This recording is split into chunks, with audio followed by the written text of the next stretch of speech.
Hello, my name is Barbara Walker, and I'm making this video because I belong to a union.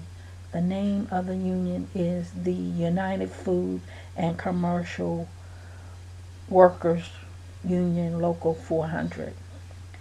Basically, this union covers employees in the Baltimore, Washington area, and right now we are trying to get a new contract. And we, as employees, met with the union on November the 13th. And we thought we were meeting to hear about the terms and conditions of the contract.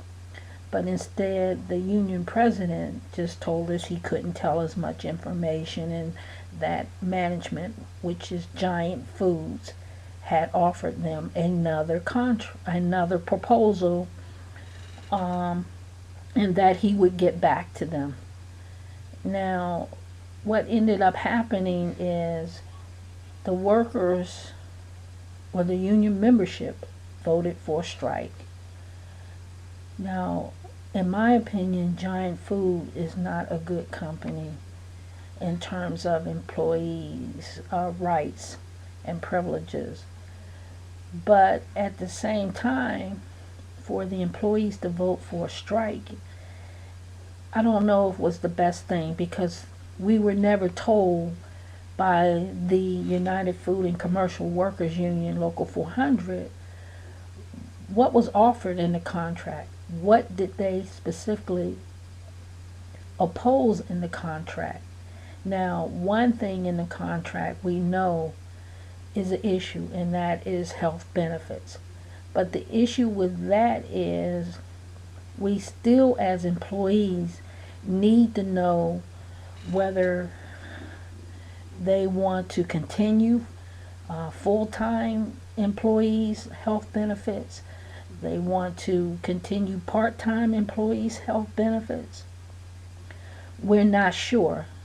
And everyone is just speculating about what is really happening when the union, United Food and Commercial Workers Union Local 400, will not put anything in writing to its employees. The only thing they would tell us at this meeting on November 13th was that it was bad. It was a bad contract. But at the same time, I have to hold the employees or the union members accountable too, because to vote to strike when you do not know specifically what you're striking for. Yes, you want better health benefits, or you want to retain the health benefits you have, but unless you know the specifics of what was in the proposal offered by Giant Food, to me, what sense does it make to strike? So the employees voted to strike, and the union, United Food and Commercial Workers Union Local 400, on their website stated that they extended the contract for a second time until December 21st. I don't have much faith in the union at this point. And there's several reasons for that. At this meeting on November the 13th, the overall demeanor of the president and him speaking made me feel that he wasn't really being that honest with us. Even if he wasn't going to give us specific facts about the proposals that management, which is Giant Food, had brought to the union, or the counter proposals that the union, United Food and Commercial Workers Union Local 400, brought to Giant, the management, he could have educated us about he could have educated us as union members about how the Affordable Care Act, which some people call Obamacare, some people call the Affordable Act Obamacare, how it would affect us as full-time and part-time workers. They didn't even try to do that. And I just feel that if a union is going to represent its membership, it has to have faith that its membership has the ability to understand the specifics or the content of a proposal that it is bringing to management, in this case Giant Food.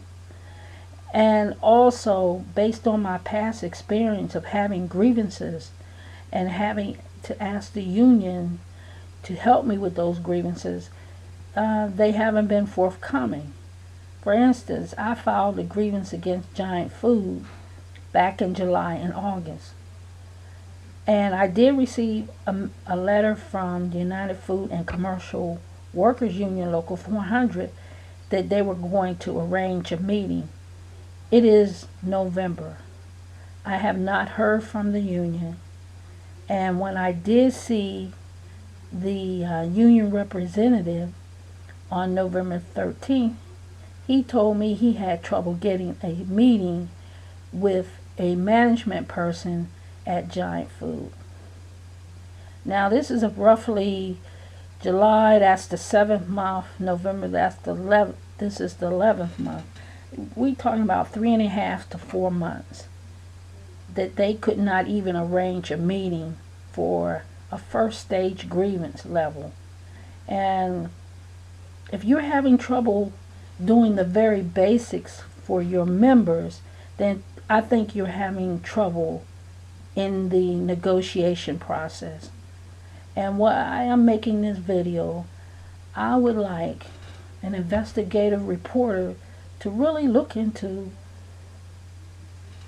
the ability of the United Food and Commercial Workers Union to represent the employees, and also look into what kind of employer Giant Food is, because they do not respect the contract. But if you have a union that has trouble negotiating and has trouble arranging a meeting, I guess maybe that's the reason they do not respect the contract. And I can understand employees' frustration and their willingness to want to vote for a strike. But employees just can't. They have to have the willingness to ask hard questions of the people who represent them. And that's United, in my case, that's United Food and Commercial Workers Union Local 400. And just to strike out of anger or say you want to go on strike without being given facts by the party that's supposed to represent you presents a problem. It says that as an employee that we're reacting on emotion rather than facts. And just, I think we're smart enough as employees to take a stand with the union and ask them to give us information, in writing as to the content of the proposals. And other than that, we as employees are just speculating and wishing for what we want. How can we make an intelligent decision about Giant's Food proposal? How can we, as union members, help the president and other union leaders counter the Giant Food proposals unless we as members demand that the union represent us and not just take a paternalistic stand and say, I'll tell you when it's good and I'll tell you when it's bad, then you vote. That's not the way it should be. We as union members have to stand up. Thank you.